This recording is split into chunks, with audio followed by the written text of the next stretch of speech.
Hey there, Internet. Welcome to the Hard On Gear channel, where I discuss and review my used and abused knives and gear.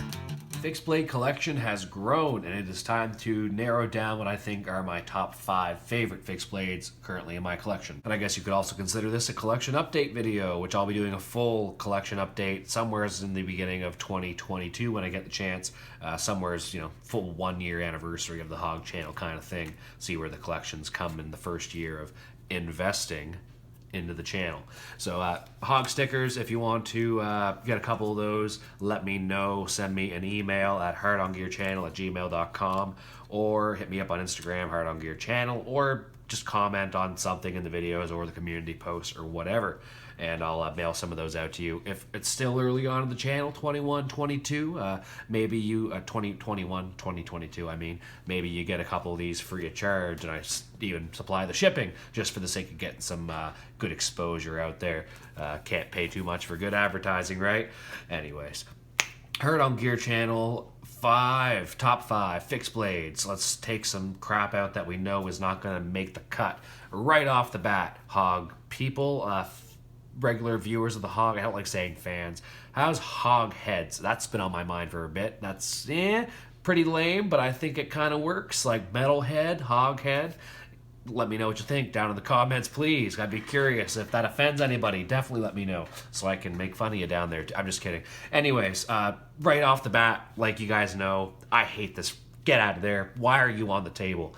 Bah! Also, these other ones that are sort of off in the top, the reason they're there is because they are kind of novelty slash extremely, esoteric, very, very specific to certain tasks, and not really ones that I'm going to use for all kinds of stuff. So Smith & Wesson Spear, not going to make the cut. Smith & Wesson, whatever this will, reverse Karambit. Did I just skip my disc like a freaking record? Anyways, that reverse Karambit, not going to make it. And the boot knife, Smith & Wesson HRT boot knife. $30 budget knives from Smith & Wesson. Also the CRK Team Minimalist, which if you know the kind of knives I like, that's the smallest that we're getting. And this, cool. I love it. Too small. I don't even feel like I'm holding anything.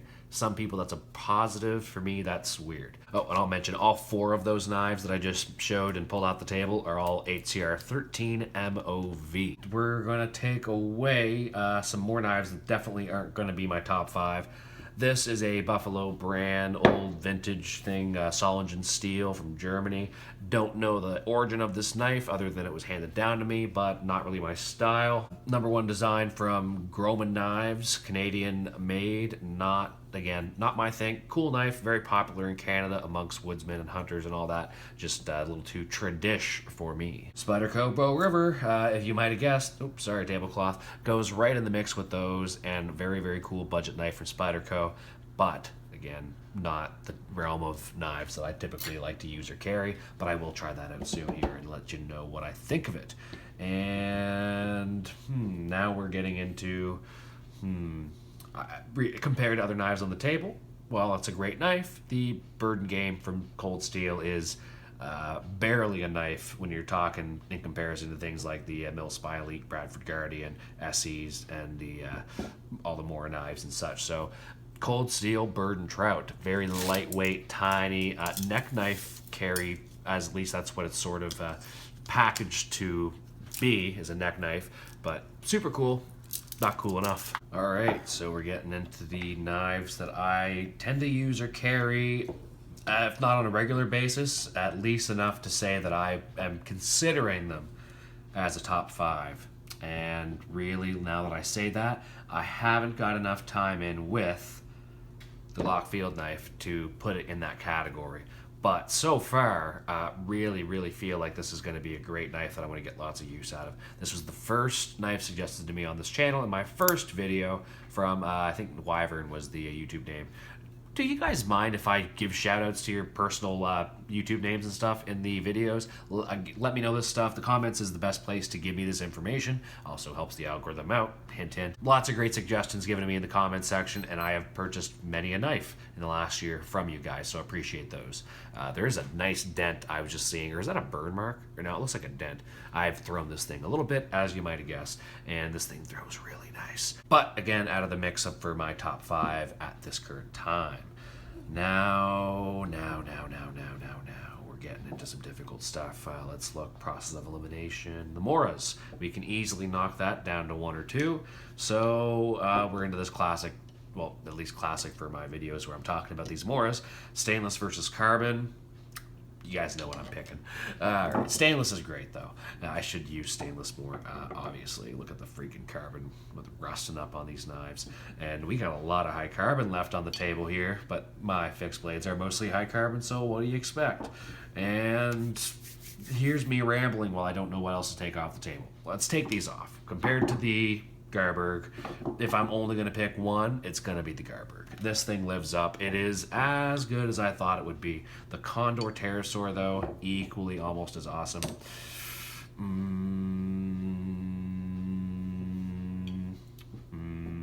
Okay. No, not going to be doing the Gerber Ghost Strike today for my top 5, but it is a great knife. I'm starting to love it even more the more I use it and carry it. But to be fair, I think I've used this thing to cut paper and maybe a box, so very, very limited use, but I have carried this a decent amount now. My only Scout carry approved knife, as far as what I've carried, this would be the one I would carry Scout if I had to carry one Scout. Scout carries across the small of your back, in case you are unfamiliar with that. Ooh, so if we're talking the 2 Scandi grinds on the table, Condor Pterosaur, Condor Pterosaur, Condor Pterosaur. I've got high hopes for you, and I do enjoy what I've done with you so far. I hope you enjoy what I've done with you so far, too. But compared to the Gerber, which I have used more, and I kind of think maybe I'm leaning towards liking the handle more. I don't know. I'm still very torn between these two. I really need to get that video done where I'm doing a lot of comparison between the two as far as very equal testing scenarios or whatever. I don't know how to decide between the two. For now, I know I just like the Gerber better. And if we're getting into these guys, the EDC Fixed Blades, nope, too hard. We'll go back to that. Why are you still here? We know I'm not picking that. Honestly, I think I was just like skipping over this looking at my K-bars. The SRK did not live up the hype for me personally. Maybe the 3V or what's the other, VG10 version might be better, but I know this one, they might have cheaped out on the handle a little bit, or I might be too hard on my gear, and this knife's not doing it for me. Holy smokes, we're close, aren't we? That's 1, 2, 3, 4, 5, 6, 7. I wanted to say it, but I didn't know if I counted right. Anyways, if we can only take 2 of these knives away, what are they going to be? Oh my god. Okay, let's talk about what's not going away at all. We all know hog heads. We're gonna try that again. The Azula is in the mix. I don't know if it's gonna be number 1. I gotta be honest with you. I really do not know. We're gonna figure it out. It's definitely in the top 5. Also in the top 5 is the Tor Anaconda, because I freaking love this knife. Less of a not even the same category. I don't know what I was gonna say. It's just not even the same knife as the Azula 2. Those are 2 different categories of knife. The next one I'm keeping for sure is probably the Gerber. God, it's pretty awesome. It's very, very, very, very good, and it's got the reputation it's got for a reason. And maybe I'm fanboying over something that I shouldn't be fanboying over. Again, let me know if there's better versions or a better knife that you think I should be getting that would fill the same categories as the more Gerber. Condor Pterosaur, recommended to me by a budget guy for knives and tools. Very, very good suggestion. Okay, so let's get rid of one. Wait a minute. And now here I am. It's interesting, you know, filming these videos kind of not live, but in the moment without really thinking about it. Sometimes you get caught up thinking about other stuff. And if anyone has been really paying attention, you're probably screaming at your screen, the Bradford Guardian 3, Hog-Eye, you don't like that knife that much. And I really don't. The 3.5, I think, would be right up as... not maybe as good as the Azula 2, but I think it'd be right up there. But I just don't have enough handle and enough finger protection to feel confident with this. But this is a really great knife, and it feels so good in the hand, even without the finger protection. And really, everything except for tactical stuff, you're probably going to be totally fine with this. And some people would say tactically be fine too. I'm not an expert on anything like that, and I'm also not recommending that knives are weapons, because I'm just saying in Canada at least, and on YouTube, knives are tools and tools only, not recommending them for any kind of tactical self-defense purposes. But if you had to, say, defend yourself against whatever, you know I like my coyote attacks, you're going to want to watch your finger, because that's going to slice you open. So Bradford Guardian 3, I don't know how you stayed on the table that long, you sneaky devil, but you're gone. So if we had to eliminate one, we've got to look at either one of the K-bars, which are my two longest owned, oldest fixed blades, other than that stupid piece of crap Bear Grylls 440A steel crap. So between the two K-bars, I don't know. Oh my goodness. The Tops Mills by Elite's there. It really is. It's not as carryable and as comparable to the Izula 2 as I had hoped, as far as like a direct comparison, because they are different knives. I carry them differently. This one's definitely bigger and got more blade to it. Just a great knife.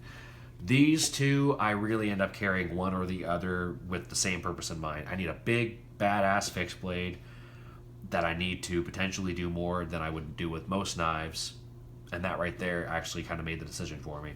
This is closer to a normal knife, and I can still chop with this, but if I want something that can do a little bit more if I needed to, this thing is just like a freaking beaver in your hands. That's a strange analogy.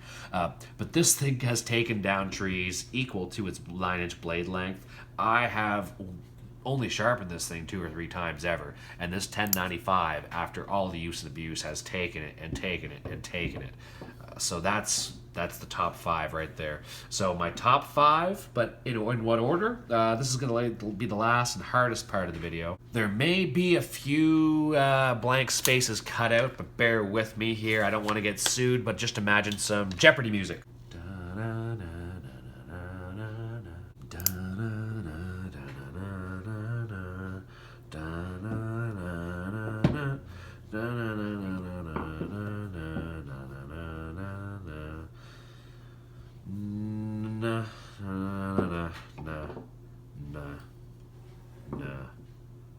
No, I think. Yeah, you know what? And this is going to be weird for people who are very, very positive that the Izula number 2 is going to be the number 1 pick on this list. But I kind of thought about the number 1 before, and I kind of knew it was going to be one of these two. And I've been on the fence, but I really, as I'm handling them both, I think if I had to only have one of those as my top fixed blade, God, I don't know. That's a hard one. But that's not what we're talking about, actually. This isn't the Apocalypse knife, or if I only had one knife, because if it would, the Izula 2 would probably be beating the Toray Anaconda.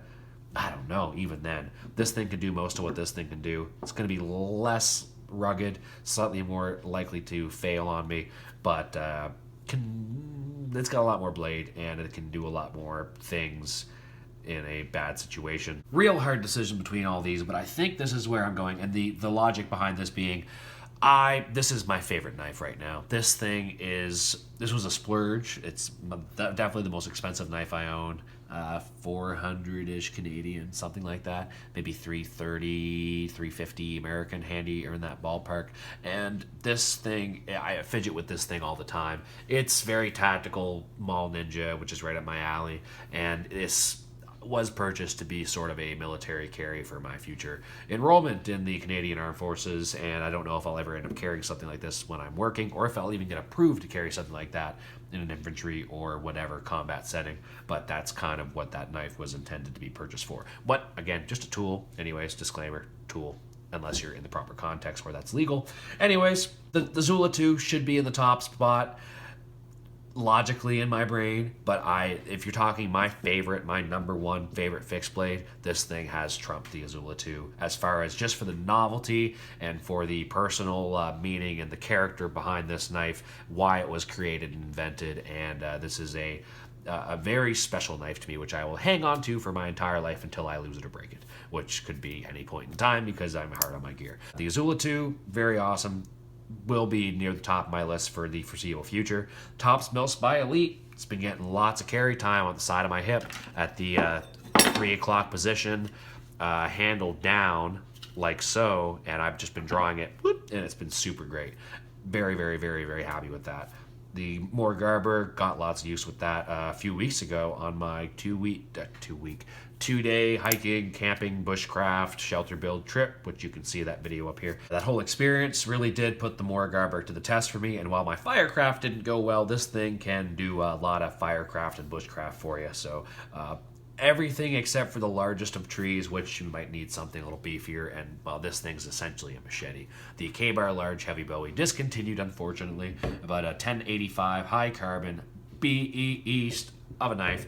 Lots of them available on the secondary market if you're looking for one. But there's my top 5 fixed blades at this current point in time. Let me know what you think. If you think there's one here that you like that I didn't even include in my top 5 or whatever, down in the comments, that's your spot. If you want to see any of the videos, the unboxings or reviews or any of these other top 5, whatever, there's a top 5 folding knives I did recently. Check that one out. That and some other videos will be available for you over here on the right of the screen. Or you can click through to the H.O.G channel and subscribe by clicking that little badge, or go check out the other videos. Hope you enjoyed this one because I sure enjoyed filming it. This is the Hard On Gear channel signing off.